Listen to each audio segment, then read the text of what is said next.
You ever type a prompt into an AI image generator and just wait and wait?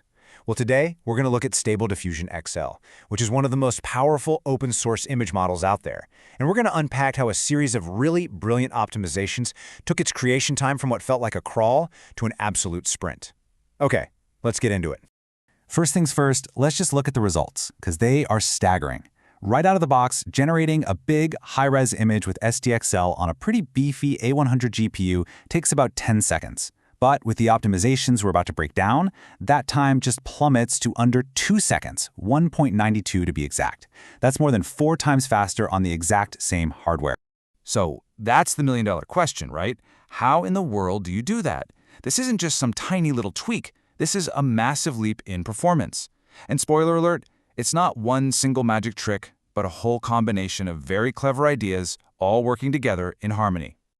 So the first layer of this incredible speed boost is best thought of as a high-performance tune-up. We're not swapping out the engine just yet. We're just making the existing process as lean and mean as it can possibly be. I love this analogy because it perfectly captures the whole philosophy here. It's all about finding every single place you can shave off a millisecond, knowing that all those tiny gains are going to add up to something absolutely huge in the end.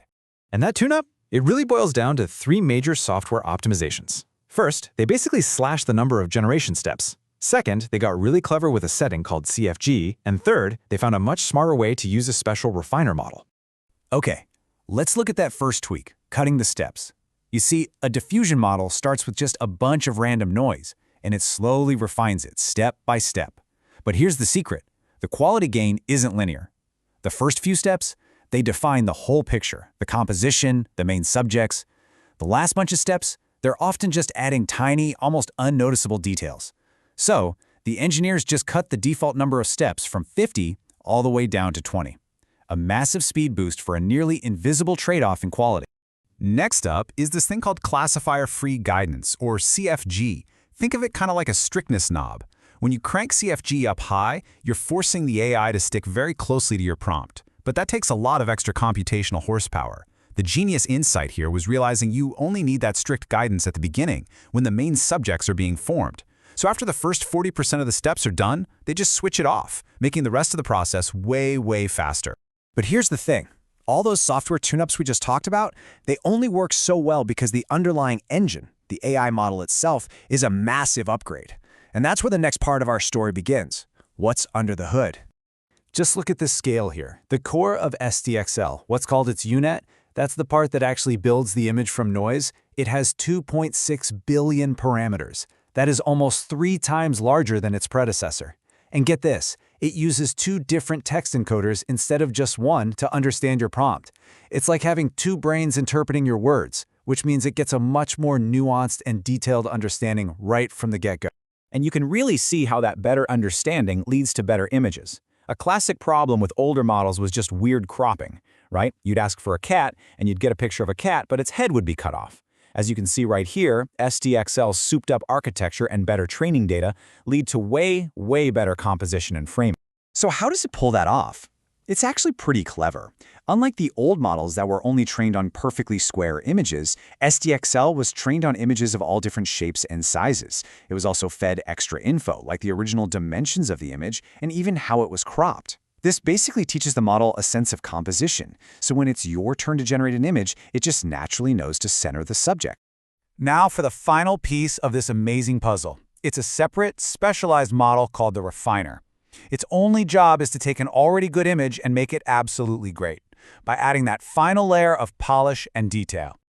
This diagram shows you the whole pipeline.